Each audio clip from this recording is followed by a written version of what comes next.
So hello guys, मेरा नाम है सलमान एसके और welcome to my YouTube channel. आज जो मैं पढ़ाऊंगा या जो सिखाऊंगा या फिर जो समझाऊंगा वो याद रखना, वीडियो में ध्यान देना थोड़ा। जिसको सीखना है वो ध्यान देगा, जिसको नहीं सीखना है वो वीडियो को स्किप कर दो, अभी कर दो, अभी बोल रहा हूँ मैं, ठीक है? छोड़ दो, इस वीडियो को छोड़ के चले जाओ, ठीक है? क्योंकि टॉपिक ऐसे है ना आज, जो मुझे तो किसी यूट्यूबर ने अभी तक बताया नहीं अपने कम्युनिटी में, ना ही मैंने किसी का वीडियो देखा इन टॉपिक्स के ऊपर, ठीक है?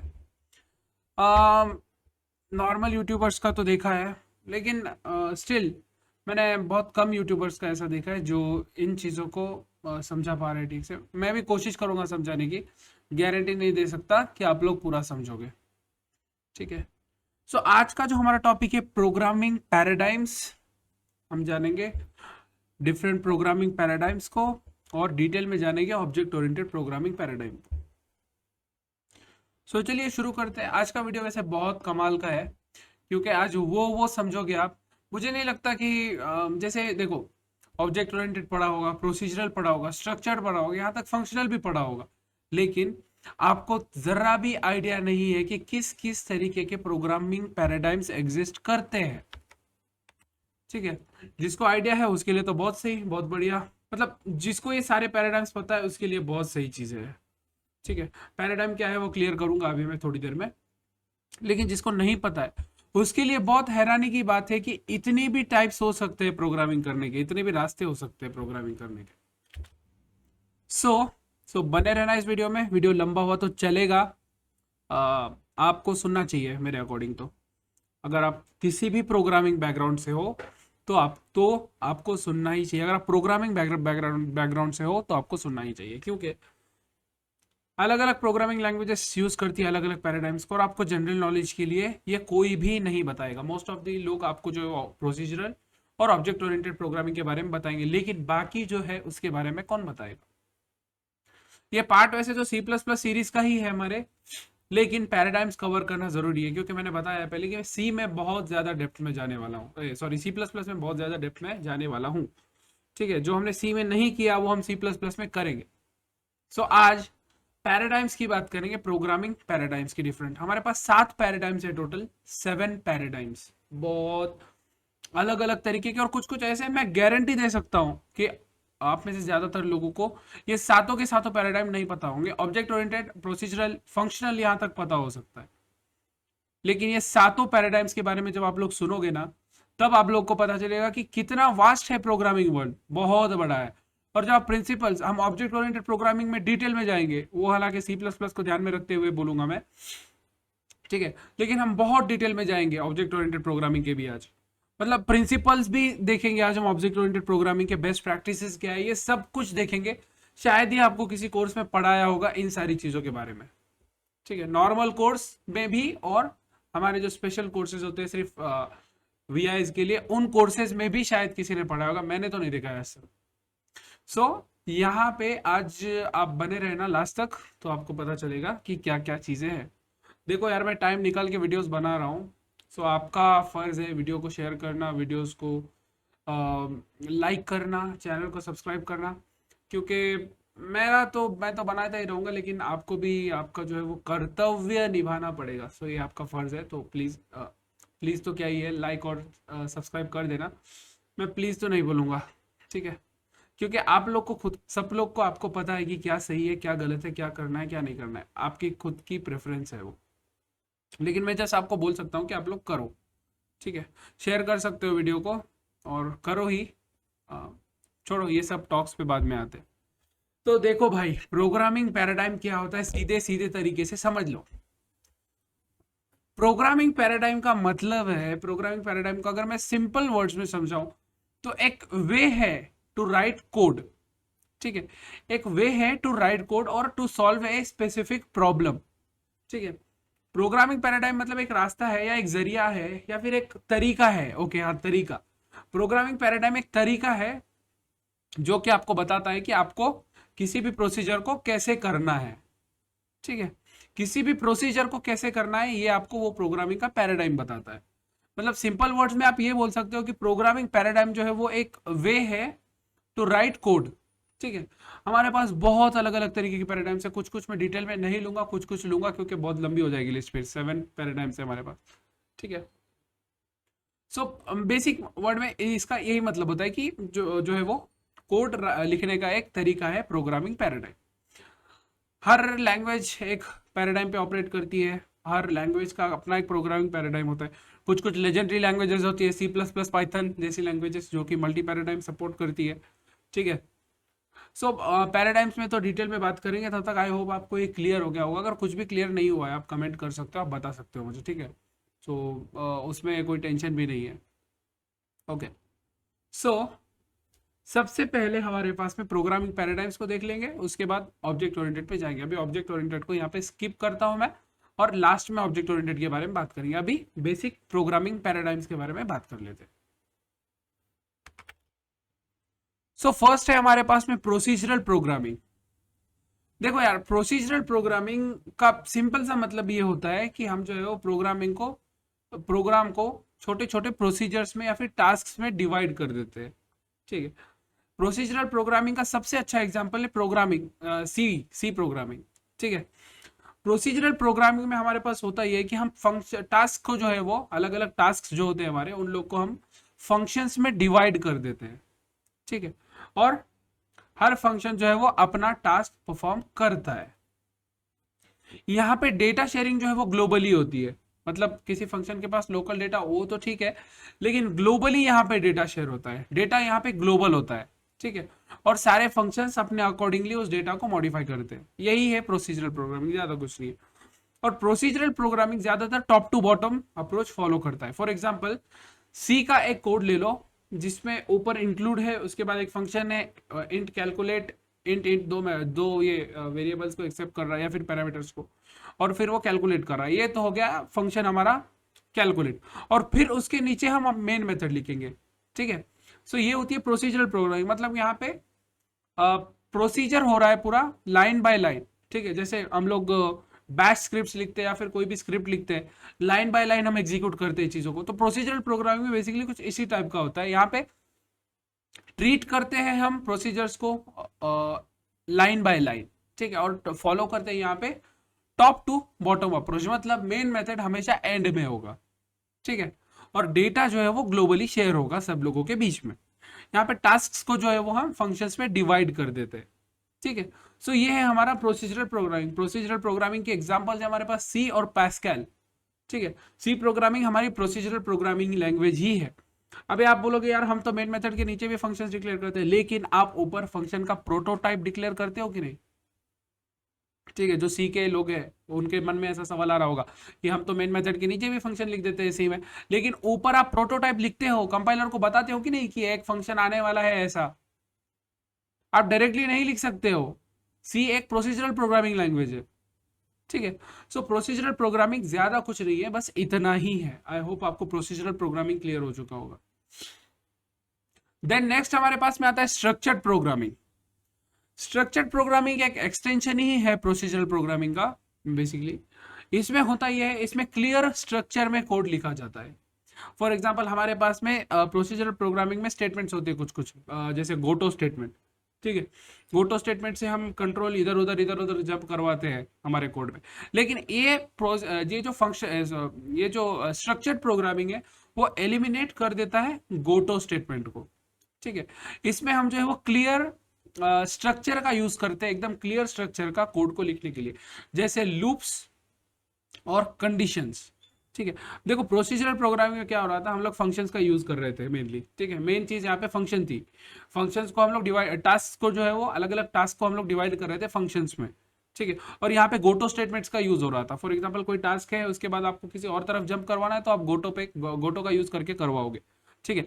लेकिन हमारी जो स्ट्रक्चर प्रोग्रामिंग है, यहाँ पे हम लोग जो है वो एलिमिनेट कर रहे हैं गोटो स्टेटमेंट को। मतलब हम पूरे स्ट्रक्चर के पूरा एक कोड पूरे के पूरे स्ट्रक्चर में ही लिखेंगे, इधर उधर जंप नहीं करवाएंगे गोटो स्टेटमेंट से। बेसिकली गोटो स्टेटमेंट से हमारा प्रोग्राम का स्ट्रक्चर थोड़ा बहुत गलत हो जाता है। ठीक है। जैसे गोटो स्टेटमेंट से आप इधर उधर जंप करवा सकते हो कंट्रोल को आपके, लेकिन यहाँ पे स्ट्रक्चर प्रोग्रामिंग में हम लोग गोटो को एलिमिनेट कर देते हैं, और हम लोग जो है वो सीधे एक क्लियर एंड क्लीन स्ट्रक्चर में जो है वो कोड को लिखते हैं। कंडीशंस और लूप्स का यूज करके, बेसिकली कंट्रोल फ्लो का यूज करके, ठीक है। सो यही है बेसिकली ज़्यादा इंपॉर्टेंट स्ट्रक्चर्ड प्रोग्रामिंग में। तो देखो, procedural programming and structured programming दोनों कहीं ना कहीं सेम ही है, ज़्यादा मुश्किल नहीं है, तो ज़्यादा टेंशन लेने की ज़रूरत नहीं है। सो प्रोसीजरल प्रोग्रामिंग बेसिकली अभी और स्ट्रक्चर्ड प्रोग्रामिंग ये सूटेबल है कब, पता है क्या? जब आपके पास छोटे प्रोजेक्ट्स होंगे, ठीक है, छोटे छोटे प्रोजेक्ट्स में। वैसे इसका एडवांटेज भी है, वो डिबग करने में इजी होगा, रीड करने में इजी होगा आपको, ठीक है, क्योंकि ऑब्जेक्ट ओरिएंटेड का सिंटैक्स ऑब्वियसली कॉम्प्लेक्स होता है थोड़ा सा प्रोसीजर प्रोग्रामिंग से, ठीक है। सो आपको रीड करने में इजी होगा, डिबग करने में भी इजी होगा, लेकिन ये स्केलेबल उतना नहीं होता है, ठीक है। ये छोटे प्रोजेक्ट्स तक ही लिमिटेड। अगर कोई बड़ा प्रोजेक्ट, रियल वर्ल्ड प्रोजेक्ट आ गया आपके पास, तो आप लोग प्रोसीजर ऑब्वियसली यूज नहीं करोगे, क्योंकि वहां पे आपकी रिक्वायरमेंट्स ही सेटिस्फाई नहीं होगी। लेकिन इसका ये मतलब नहीं है कि प्रोसीजरल प्रोग्रामिंग बेकार है या फिर स्ट्रक्चर प्रोग्रामिंग बेकार है, ठीक है। वो हर एक पैराडाइम का अपना अपना यूज केस है, अपनी अपनी फ्लेक्सिबिलिटी है, अपना अपना जो है वो एडवांटेज है और डिसएडवांटेज है। सो हमको चूज करना होता है कि हम कौन से पैराडाइम को यूज करने वाले हैं। आई होप आपको क्लियर हो चुका होगा प्रोसीजरल और स्ट्रक्चर्ड प्रोग्रामिंग।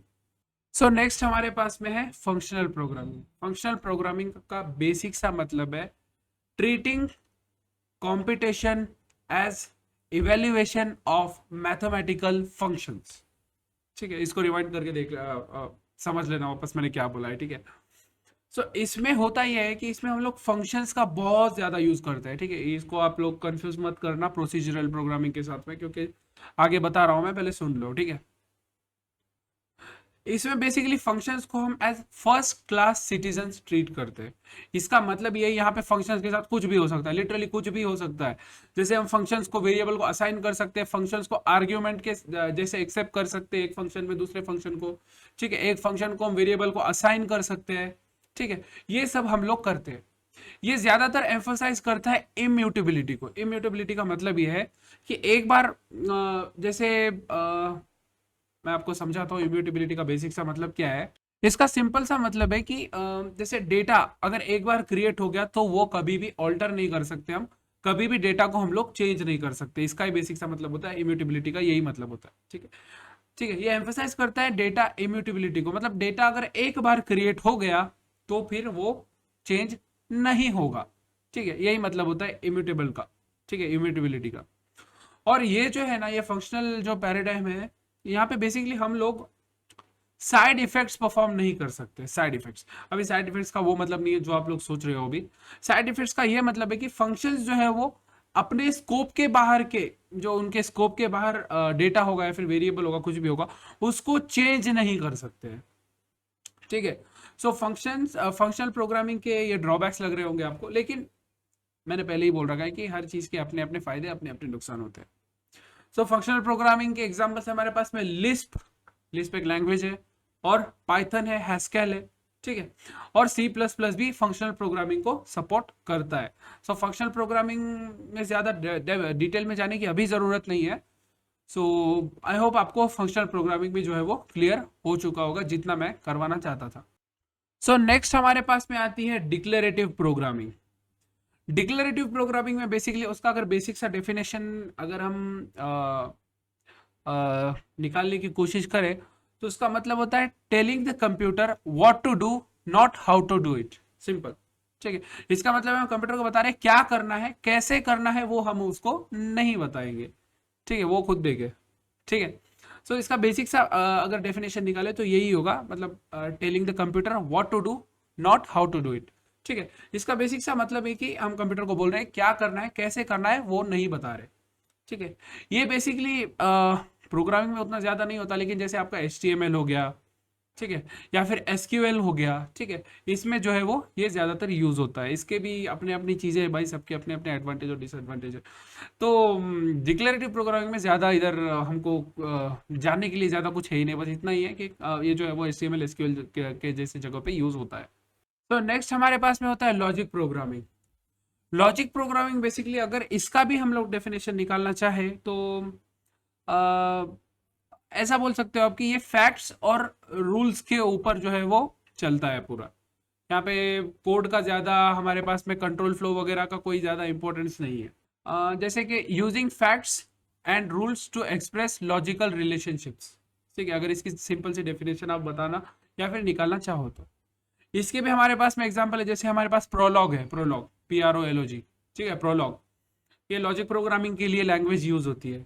ठीक है, तो लॉजिक प्रोग्रामिंग में बेसिकली हम लोग लॉजिक लिखते हैं किसी भी चीज़ का। जैसे प्रोलॉग का जो है वो रियल वर्ल्ड में मैंने खुद ने किया नहीं है कभी, और मैंने ज़्यादा देखा भी नहीं है इसको, बस सिर्फ पढ़ा था और वही तुम लोग को बता रहा हूँ। नेक्स्ट है हमारे पास में जेनेरिक प्रोग्रामिंग। जेनेरिक प्रोग्रामिंग बहुत इंपॉर्टेंट है। ठीक है, जेनेरिक प्रोग्राम का मतलब है, जेनेरिक प्रोग्रामिंग का बेसिक सा मतलब है राइटिंग टाइप इंडिपेंडेंट कोड।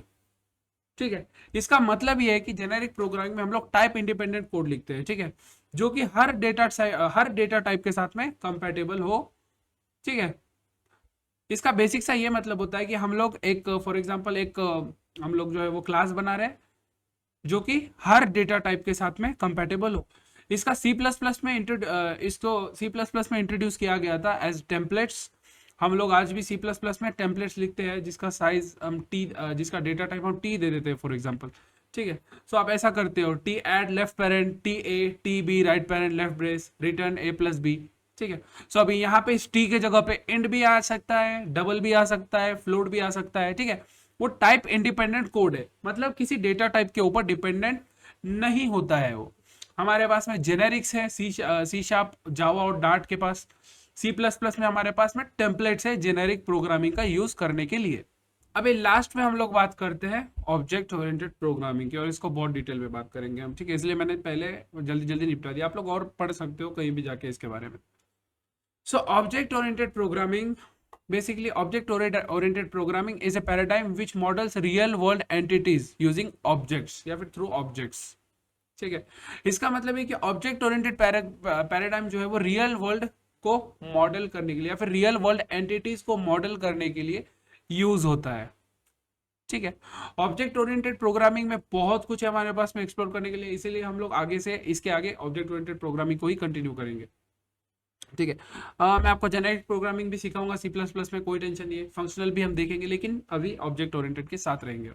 ठीक है, object oriented programming basically real world entities को मॉडल करता है। For example real world objects, real world entities. ठीक है, जैसे एक चेयर हो गई, एक कार हो गई। ठीक है, एक घर हो गया या कुछ भी हो गया। ठीक है, उन सबको मॉडल करने के लिए object oriented programming basically use होता है। इसका सिंपल सा ये मतलब है कि ऑब्जेक्ट ओरिएंटेड प्रोग्रामिंग हम लोग रियल वर्ल्ड रिलेटेड प्रोजेक्ट्स में हम लोग ज्यादातर ऑब्जेक्ट ओरिएंटेड प्रोग्रामिंग का यूज करते हैं। ऑब्जेक्ट ओरिएंटेड प्रोग्रामिंग बहुत वाइडली यूज्ड पैराडाइम है जो कि आपको जो कि एम्फेसाइज करता है कोड रीयूजेबिलिटी। ठीक है, सिक्योरिटी, कोड मेंटेनेंस और मॉड्यूलरिटी पे। ऑब्जेक्ट ओरिएंटेड प्रोग्रामिंग के पास बहुत जो है वो चीज़ें हैं, जैसे उनके अपने प्रिंसिपल है, उनके अपने पिलर्स है। सो उन सब के बारे में बात करते हैं। सबसे पहले हमारे पास में एक टर्म आता है क्लास। ये वो वाला क्लास नहीं है। ठीक है, ये क्लास बेसिकली हम इसको बोलते हैं ब्लूप्रिंट फॉर ऑब्जेक्ट्स। ठीक है, क्लास जो है वो एक ब्लूप्रिंट होता है ऑब्जेक्ट्स के लिए। मतलब ऐसा समझ लो आप कि क्लास एक टेम्पलेट है जिसके अंदर हम सारी चीजें डिफाइन कर रहे हैं। ठीक है, मेथड्स और properties, data and behaviour. Data का मतलब यहाँ पे प्रॉपर्टीज है और बिहेवियर का मतलब मेथड्स है। ठीक है, एट्रीब्यूट एंड बिहेवियर बोल सकते हो आप इसको। ठीक है, दोनों बोल सकते हो, एट्रीब्यूट्स एंड बिहेवियर। सो अभी हम यहाँ पे प्रॉपर्टीज और मेथड्स बोलेंगे इसको। ठीक है, सो क्लास में आप डिफाइन कर सकते हो प्रॉपर्टीज एंड मेथड्स, ये करके आप एक ब्लूप्रिंट बना सकते हो। ठीक है, जैसे कि एक पर्सन का क्लास हो गया जिसमें उसका नेम एज ये सब हो गया। एक मेथड हो गया जैसे इंट्रो, फिर वो अपना अगर वो मेथड कॉल हो गया तो वो जो है वो इंट्रो प्रिंट होगा उसका। ठीक है, सो ये क्लास जो है वो एक ब्लूप्रिंट होता है ऑब्जेक्ट्स के लिए, जिसमें कि हम लोग डिफाइन करते हैं डेटा और बिहेवियर, यानी कि मेथड्स और प्रॉपर्टीज को।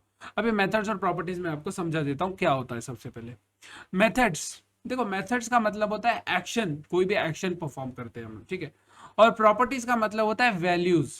ठीक है, फॉर एग्जाम्पल एक कार है हमारे पास। ठीक है, एक कार है, इसकी प्रॉपर्टीज क्या क्या होंगी? कार कौन सा मॉडल है, कार का मैन्युफैक्चरर कौन है, कार का कलर क्या है। ठीक है, और कार का वेट कितना है, कार की स्पीड क्या है। ये जितने भी जो वैल्यूज है ना, इनको बोलते हैं हम लोग प्रॉपर्टीज। ठीक है, आई होप अभी क्लियर हो गया होगा। और हमारे पास में होती है मेथड्स।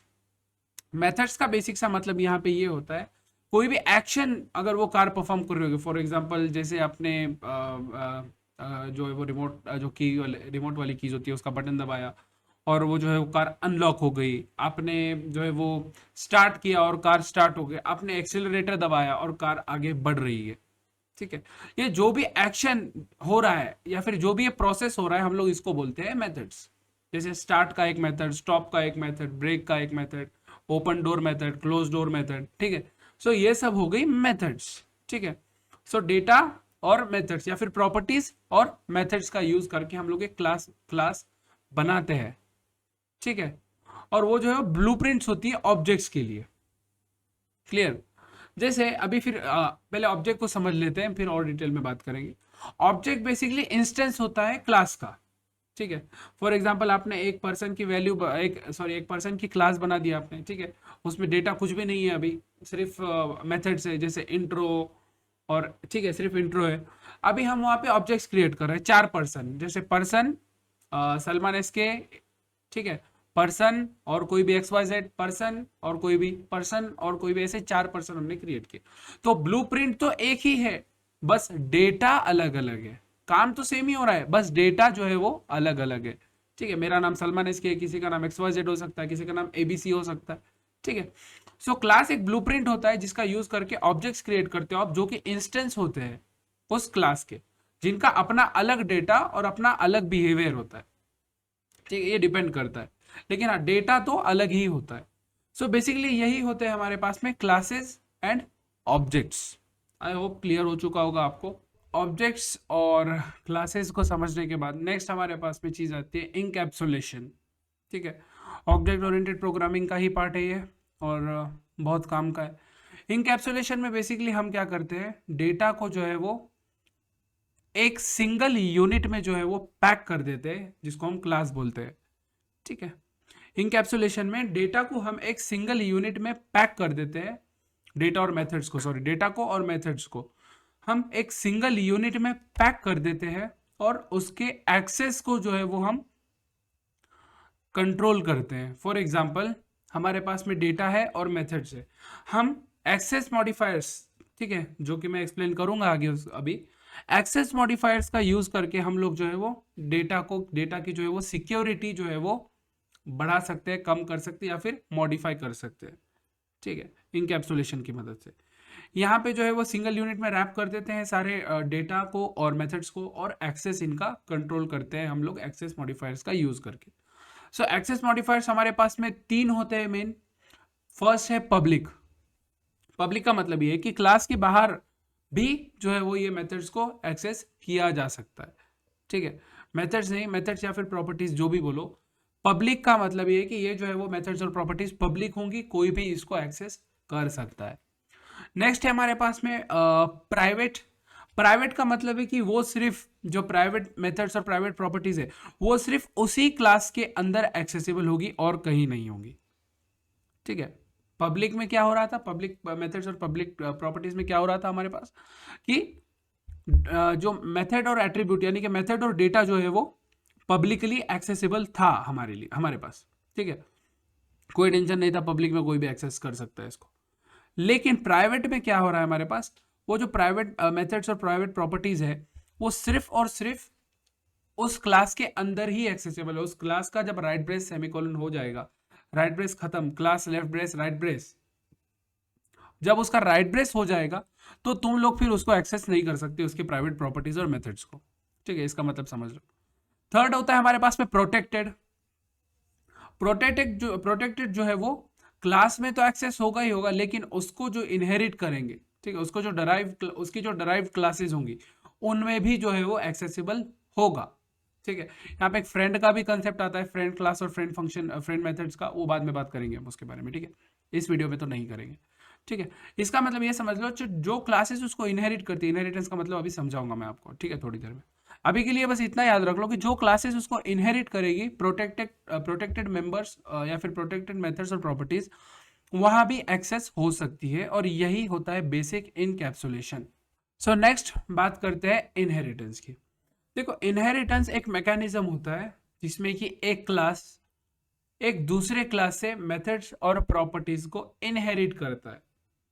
ठीक है, फॉर एग्जाम्पल अज्यूम करो एक अभी चाइल्ड है या फिर आप हो, आपके मम्मी पापा की प्रॉपर्टी हो गई, उनकी चीजें हो गई, ठीक है, ये भी, और उनमें से कुछ फिजिकल एबिलिटीज, ठीक है, कुछ तो आप में आया होगा ना, ठीक है। तो यहाँ भी वही केस है, ये जो है वो प्रॉपर्टीज एंड मेथड्स को इनहेरिट करता है अपने पेरेंट क्लास की। ठीक है, इनहेरिटेंस का मतलब है इनहेरिटेंस का मतलब है जो हम पेरेंट क्लास होती है उससे उसकी प्रॉपर्टीज और मेथड्स को इनहेरिट करना। ठीक है, मतलब अगर एक क्लास पेरेंट नाम की एक क्लास होगी जिसमें कि एक मेथड है ग्रीट और एक प्रॉपर्टी है नेम। ठीक है, सो वो अगर आप चाइल्ड क्लास में उस पेरेंट क्लास को इनहेरिट करोगे तो आपके पास भी वो आ जाएगा। ठीक है, कुछ कंडीशंस है यहाँ पे, लेकिन जनरल केस में हम बात कर रहे हैं वो आ जाएगा। सो हमारे पास में इनहेरिटेंस बहुत अलग अलग टाइप्स के होते हैं। जैसे हमारे पास में सिंगल इनहेरिटेंस, जहां पे एक चाइल्ड जो है वो एक ही पेरेंट को इनहेरिट करता है। सेकंड है हमारे पास मल्टीपल इनहेरिटेंस, जहां पे एक चाइल्ड इनहेरिट करता है मल्टीपल पेरेंट्स को। ठीक है, मल्टीपल पेरेंट्स की मेथड्स और प्रॉपर्टीज को इनहेरिट करेगा, ये यहाँ पे मल्टीपल इनहेरिटेंस में। तीसरा होता है हमारे पास में multi level inheritance. Multi level inheritance में एक चेन बन जाती है मल्टी इनहेरिटेंस की। ठीक है, मल्टीपल इनहेरिटेंस हो सकते हैं या फिर सिंगल इनहेरिटेंस हो सकते हैं। मतलब ए ने बी को किया, बी ने सी को किया, सी ने डी को किया, डी ने ई को किया, ई ने ए और डी को किया। ठीक है, ऐसी एक चेन बनती जाएगी मल्टी लेवल इनहेरिटेंस में। सो हमारे पास में नेक्स्ट है मल्टी लेवल इनहेरिटेंस। मल्टीपल और मल्टी लेवल अलग अलग होते हैं। सो मल्टी लेवल इनहेरिटेंस में मल्टीपल चाइल्ड्स जो है वो एक ही पेरेंट को इनहेरिट करते हैं।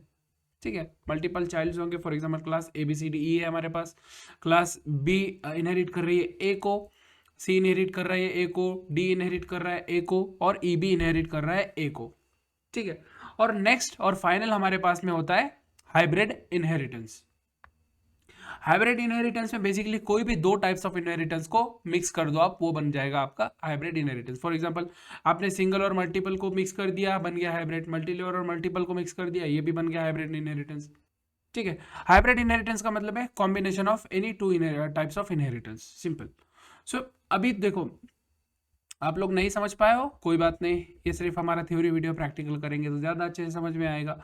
लेकिन मुझे लगता है आपको समझ जाना चाहिए अभी तक कि इनहेरिटेंस क्या होते हैं। बेसिकली इनहेरिटेंस में फिर से बता देता हूँ कि ऐसा एक मैकेनिज्म है जहाँ पे एक बेस क्लास की मेथड्स और प्रॉपर्टीज एक डराइव्ड क्लास या फिर एक पेरेंट क्लास की मेथड्स और प्रॉपर्टीज एक चाइल्ड क्लास जो है वो इनहेरिट करता है। दैट्स इट, इससे ज़्यादा कुछ भी नहीं है इनहेरिटेंस। नेक्स्ट हमारे पास में चीज़ आती है ऑब्जेक्ट ओरिएंटेड प्रोग्रामिंग में, पॉलीमॉर्फिज्म। ठीक है, पॉलीमॉर्फिज्म एक अच्छा कंसेप्ट है वैसे। पॉलीमॉर्फिज्म, पॉलीमॉर्फी, ये दो वर्ड्स का मिलन, मतलब ये दो वर्ड्स को मिलके बना है पॉलीमॉर्फिज्म। ठीक है, आप इस पे पढ़ सकते हो इंटरनेट पे। ठीक है, मैं इतनी ज़्यादा डिटेल में नहीं जाने वाला पॉलीमॉर्फिज्म के जो वर्ड है क्यों बना है। पॉलीमॉर्फिज्म का बेसिक सा मतलब है टेकिंग मल्टीपल फॉर्म्स। मैं आपको एक एग्जांपल देता हूँ। जैसे एक लेडी है, ठीक है, उसके मल्टीपल फॉर्म्स है। कैसे, मैं बताता हूँ। अपने अपना उसका जो बच्चा होगा, उसका जो सन या डॉटर होगा, होगी या फिर होगा, उसके लिए वो मदर है। अपने हस्बैंड के लिए वो जो है वो वाइफ है। अपना फॉर एग्जांपल अगर बॉयफ्रेंड होगा तो उसके लिए वो गर्लफ्रेंड है। अपना अगर वो टीचर होगी तो वो स्कूल में टीचर है। ठीक है, घर पे आ जाएगी वो फिर मॉम है उसकी सन की, उसके हस्बैंड की, फिर वो वाइफ है। उसके सिस्टर के लिए वो सिस्टर है, उसके पेरेंट्स के लिए वो डॉटर है। ठीक है, so taking multiple forms. Polymorphism का सिंपल सा मतलब होता है टेकिंग मल्टीपल फॉर्म्स। ठीक है, यहाँ पे दो तरीके के पॉलीमॉर्फिज्म होते हैं हमारे पास में ऑब्जेक्ट ओरिएंटेड प्रोग्रामिंग में। एक होता है कंपाइल टाइम पॉलीमॉर्फिज्म, जिसको बोलते हैं हम स्टैटिक बाइंडिंग या फिर अर्ली बाइंडिंग। और एक होता है हमारे पास में रन टाइम पॉलीमॉर्फिज्म, जिसको कि हम बोलते हैं डायनेमिक बाइंडिंग या फिर लेट बाइंडिंग। ठीक है, उसको हम थोड़ी देर में एक्सप्लेन करता हूँ मैं थोड़ी देर में। लेकिन पॉलीमॉर्फिज्म का मतलब आई होप अभी तक आपको क्लियर हो गया। इसका मतलब है कि हमारे पास कोई और सिचुएशन आएगी तो हमारा ऑब्जेक्ट अलग बिहेव करेगा, कोई और सिचुएशन आएगी तो हमारा ऑब्जेक्ट अलग बिहेव करेगा। जैसे कि उस लेडी का जो एग्जांपल दिया था मैंने अभी। ठीक है, फॉर एग्जांपल अपने स्टूडेंट से बात कर रही होगी तो वो अलग तरीके से बात करेगी, अपने बच्चे से बात कर रही होगी अलग तरीके से, अपने हस्बैंड से बात कर रही होगी अलग तरीके से, अपने सिस्टर या पेरेंट्स से बात कर रही होगी तो वो अलग तरीके से बात कर रही होगी। इसी के लिए मतलब ऐसा ही पॉलीमॉर्फिज्म भी काम करता है हमारा। तो देखो, कंपाइल टाइम पॉलीमॉर्फिज्म अचीव करते हैं हम लोग मेथड ओवरलोडिंग और ऑपरेटर ओवरलोडिंग का यूज करके। इसको एक्सप्लेन करूंगा बाद में, इस वीडियो में तो नहीं। इसमें बेसिकली मेथड ओवरलोडिंग और ऑपरेटर ओवरलोडिंग का यूज करके हम लोग अचीव करते हैं कंपाइल टाइम पॉलीमॉर्फिज्म या फिर स्टैटिक बाइंडिंग या फिर अर्ली बाइंडिंग को। और रन टाइम पॉलीमॉर्फिज्म को हम लोग अचीव करते हैं using method overriding and virtual functions. ठीक है, इनके बारे में आराम से बात करेंगे, अभी याद रख लो खाली। ठीक है, रन टाइम पॉलीमॉर्फिज्म को हम अचीव करते हैं मेथड ओवरराइडिंग और वर्चुअल फंक्शंस, और हमारे पास में वर्चुअल क्लासेस भी होती है और बहुत सारी चीज़ें होती है जो हम प्रैक्टिकल करेंगे उस टाइम पे जानेंगे। So that's it for the polymorphism part. अभी बात करते हैं हम एब्स्ट्रैक्शन की। इसका सिंपल सा मतलब होता है hiding implementation details while exposing the functionality. इसका मतलब ये है, एब्स्ट्रैक्शन का मतलब ये है, मैं आपको एक बेसिक सा एग्जांपल दे के समझाता हूँ। ठीक है, आपके पास एक कार है, आपने वो कार की जो है वो डोर खोला, आपने कार को स्टार्ट किया। ठीक है, ये तो आप कर सकते हो, लेकिन आपको पता चल रहा है कि एक्चुअल में जब आपने स्टार्ट प्रेस किया, जो आपने अगर की लगाई होगी, बटन प्रेस किया होगा, कुछ भी किया होगा, तो पूरे कार के जो इंटरनल चीजें, इंटरनल मैकेनिज्म है, वहां पे क्या क्या हो रहा है आपको कुछ आइडिया भी होगा उसका। आपको सिर्फ इससे मतलब है ना कि वो जो है वो हमने बटन दबाया और गाड़ी स्टार्ट हो गई। ठीक है, ये फंक्शनैलिटी को एक्सपोज किया है उन्होंने कि भाई ये बटन दबाए तो कार स्टार्ट हो जाए, लेकिन इंटरनली क्या चल रहा है उस कार में, कैसे स्टार्ट हो रही है car. For example, hiding the implementation details. आपने कंप्यूटर सीपीयू का बटन ऑन किया। ठीक है, सीपीयू का बटन ऑन किया, आपका 5-10 सेकेंड जितना भी आपका कंप्यूटर टाइम लेता होगा, टाइम लेने के बाद आपके सामने ऑपरेटिंग सिस्टम का इंटरफेस आ गया। आपको इसी से मतलब होना चाहिए, बेसिक बेसिक सी चीज़ है। जब तक आप डीप में नहीं जाओगे तो आपको इसी से मतलब होना चाहिए एक जनरल यूजर को। लेकिन उसमें क्या क्या हो रहा है आपको ये आइडिया नहीं है। बेसिकली एब्स्ट्रैक्शन का यही मतलब होता है। जैसे मैं बताता हूँ, देखो, जैसे ही आपने कंप्यूटर का बटन प्रेस किया, आपका बायोस प्रोग्राम रन हुआ। आपके बायोस प्रोग्राम ने जो है वो, या फिर आपका बूट लोडर हो गया, ठीक है, कुछ भी बोलो, एक काम करते हैं, या फिर आपका जो लोडर है, ठीक है, एक बूट लोडर ऐसा प्रोग्राम होता है जो कि ऑपरेटिंग सिस्टम को लोड कर देता है आपके जो है वो रैम में। ठीक है, सो ऐसा एक लोडर प्रोग्राम हो गया जो आपके ऑपरेटिंग सिस्टम को रैम में लोड कर रहा है, फिर आपका operating system necessary checks perform कर रहा है और उसके बाद आपके सामने लॉगिन स्क्रीन आ रहा है। ठीक है, इतना सब लफड़ा हो रहा है, आपको पता है क्या ये सब हो रहा है? ठीक है, नहीं पता है। अभी आप कंप्यूटर शट डाउन कर रहे हो, ठीक है, जैसे ही शट डाउन पे क्लिक किया, कंप्यूटर बंद हो गया, लेकिन इंटरनली क्या क्या हो रहा है, आपका रैम जो है वो आपका कंप्यूटर पावर लूज कर रहा होगा, आपके रैम से जो ऑपरेटिंग सिस्टम डिलीट हो रहा होगा। ठीक है, बिना इलेक्ट्रिसिटी के रैम डेटा कोई होल्ड नहीं कर सकता है। ठीक है, जैसे ही पावर लॉस हो जाएगा, ऑपरेटिंग सिस्टम को ऑटोमेटिकली रिलीज कर देगा, मतलब वो डिलीट ही हो जाएगा। ठीक है, सो बहुत सारी इंटरनल डिटेल्स होती है जो हमको पता नहीं होती, हमको सिर्फ उसकी फंक्शनलिटी पता होती है कि ये ऐसा ऐसा कर रहा है। सो हम लोग एब्स्ट्रैक्शन का यही मतलब होता है कि hiding the implementation details while exposing the functionality. ठीक है, इसका मतलब है कि हम यहाँ पे इंटरफेसेस और एब्स्ट्रैक्ट क्लासेस का यूज करते हैं। ठीक है, इम्प्लीमेंटेशन डिटेल्स को हाइड रखने के लिए, और हम जो है वो सिर्फ फंक्शनलिटी ही शो करते हैं।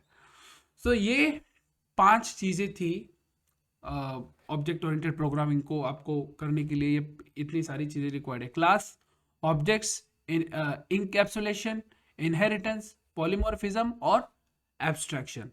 इतनी सारी चीज़ें अगर आप लोग अच्छे से समझ गए ना, तो फिर आप आराम से ऑब्जेक्ट ओरिएंटेड प्रोग्रामिंग को सीख सकते हो, कोई टेंशन नहीं है।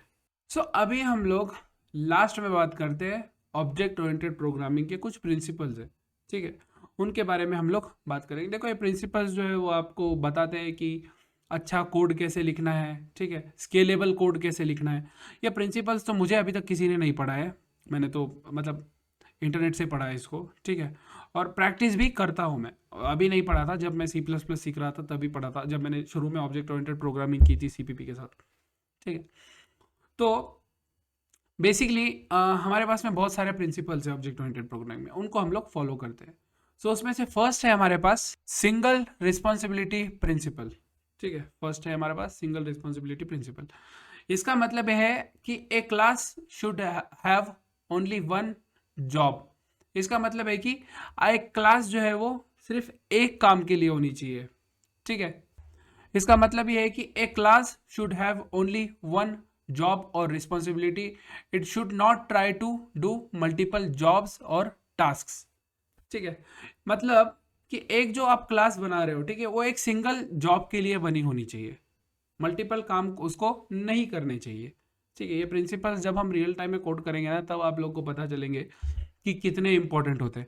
फॉर एग्जाम्पल, हमारे पास में एक क्लास है फाइल मैनेजर, जो कि दो काम कर रही है, एक तो फाइल को भी रीड कर रही है, दूसरा एरर मैसेजेस भी प्रिंट कर रही है।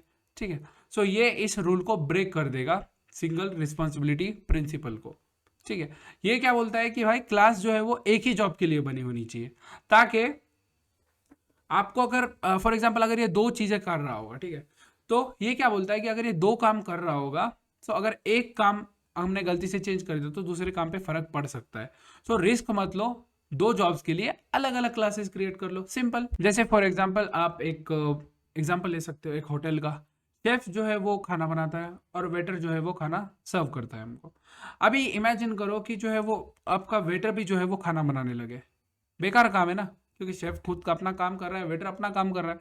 अगर ये दोनों दो काम करने लगेंगे तो सिस्टम खराब हो जाएगा ना पूरा। ठीक है, सो इसीलिए हम लोग यूज करते हैं यहाँ पे सिंगल रिस्पॉन्सिबिलिटी प्रिंसिपल। नेक्स्ट है हमारे पास में ओपन क्लोज प्रिंसिपल।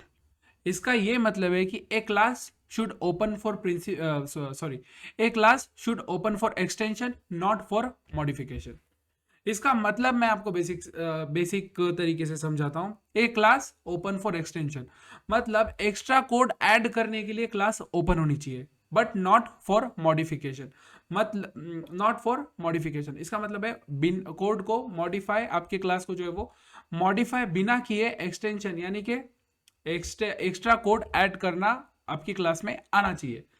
इसका मतलब बेसिकली ये है कि आप नई चीजें ऐड कर सकने चाहिए, आपको कोई प्रॉब्लम नहीं चाहिए without breaking the previous changes. ठीक है, जैसे आपके पास एक क्लास है जिसमें आप एक काम कर रखा है आपने, ठीक है, वो क्लास ओपन होनी चाहिए एक्सटेंशन के लिए। इसका मतलब है वहां पे डिटेल्स या फिर कोई भी नई चीज या फिर फंक्शनैलिटी ऐड होनी चाहिए, but without breaking the existing changes.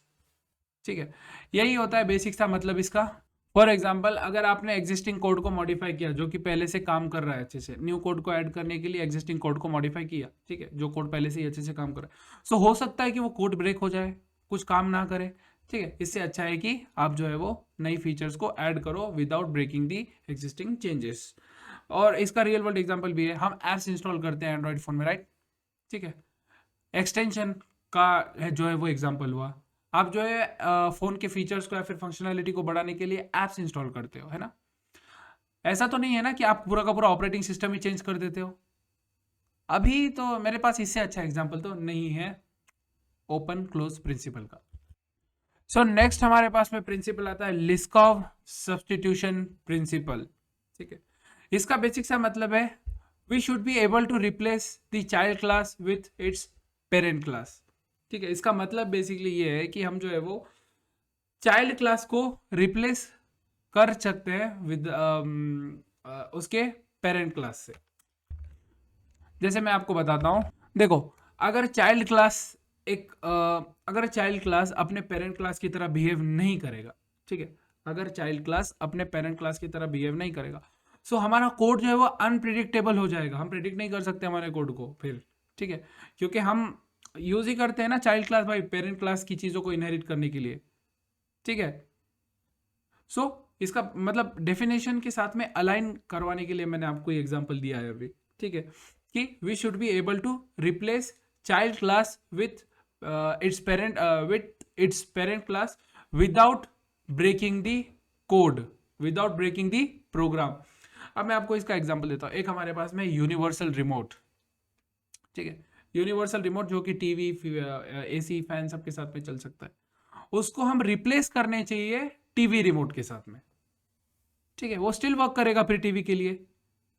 ठीक है, अगर क्लियर नहीं हो रहा है तो कोई बात नहीं, आप लोग डिटेल में पढ़ सकते हो इसके बारे में। ठीक है, वैसे भी हमारा टॉपिक नहीं है, मैं बस एडिशनली बता रहा हूँ आपको। सो आई होप लिस्कॉव सब्स्टिट्यूशन प्रिंसिपल आपके लिए क्लियर होगा। और अभी लास्ट है हमारे पास में dependency inversion principle. Dependency inversion principle ये बोलता है कि हाई लेवल मॉड्यूल्स यानी कि logic should not depend on low level modules like data और डिटेल्स। इसका बेसिक सा मतलब ये है कि हाई लेवल मॉड्यूल्स जो है वो, जैसे लॉजिक हमारा डिटेल्स पे डिपेंड नहीं होना चाहिए। क्यों? अगर हमने डिटेल्स में चेंजेस की तो हमारा लॉजिक भी ब्रेक हो सकता है, इसके लिए। ठीक है, डिपेंडेंसी इन्वर्जन प्रिंसिपल का बेसिक सा मतलब यही है कि आप लोग जो है वो हाई लेवल मॉड्यूल्स को लो लेवल मॉड्यूल्स पे डिपेंडेंट मत रखो, इंस्टेड उनको आप जो है वो सेपरेट कर दो। ठीक है, इसके बारे में और डिटेल में बात कर सकते हैं हम, अगर आप लोग को लगता है कि हम लोग जो है वो, आप लोग जो है वो इंटरेस्ट ले सकते हो इसमें और आप जो कर सकते हो, या फिर आप लोग को और जानकारी चाहिए तो आप लोग जो है वो कमेंट कर सकते हो, हम लोग इसके बारे में और भी बात करेंगे। अभी के लिए तो बहुत शॉर्ट में समझा रहा हूँ मैं तुम लोग को। ठीक है, सो इसका एग्जाम्पल ले लेते हैं हम अभी डिपेंडेंसी इन्वर्जन का। जैसे आपके पास में एक लाइट बल्ब का स्विच है, ठीक है, जो कि किसी बल्ब के ऊपर डिपेंडेंट नहीं है। ठीक है, लाइट स्विच यहाँ पे आपके पास हाई लेवल और बल्ब आपके पास में लो लेवल फॉर एग्जांपल। ठीक है, लाइट स्विच जो है वो बल्ब पे डिपेंडेंट नहीं है, वो किसी भी तरीके का बल्ब लगा दो आप उस होल्डर में, वो लाइट स्विच जो है उसको इंस्टेड ऑन ऑफ करने का काम तो करता ही रहेगा। सो यही था हमारा डिपेंडेंसी इन्वर्जन प्रिंसिपल। एक एक और है हमारे पास, लेकिन वो अभी नहीं, उसके बारे में बाद में बात करेंगे जब भी हम लोग और बेटर जो है वो चीज़ें सीखेंगे, जैसे एब्स्ट्रैक्शंस और इंटरफेसेस। ठीक है, सो आई होप इस वीडियो से आप लोग को अच्छी खासी जानकारी मिली होगी। हमने बहुत अलग अलग तरीके के पैराडाइम्स जाने, ऑब्जेक्ट ओरिएंटेड प्रोग्रामिंग के बेसिक्स जाने, ऑब्जेक्ट ओरिएंटेड प्रोग्रामिंग के प्रिंसिपल्स जाने। कोई भी डाउट है, कोई फीडबैक वगैरह देना चाहते हो तो कमेंट कर सकते हो। ऑल्दो मैंने इतना डिटेल में ऑब्जेक्ट ओरिएंटेड प्रोग्रामिंग सीखा है, यूट्यूब पे नहीं है कभी। हाँ, स्टूडेंट्स को सिखाया। अगर हम लोग सामने बैठे होते ना तो तब का तब क्लियर कर चुके होते आप लोग। ठीक है, अगर अभी तो आपको क्लियर करना है तो आप लोग कमेंट्स कर सकते हो। सो आई थिंक, मुझे लगता है आज के इस वीडियो के लिए इतना ही। मिलते हैं हम लोग नेक्स्ट वीडियो में प्रैक्टिकल के साथ ऑब्जेक्ट ओरिएंटेड प्रोग्रामिंग।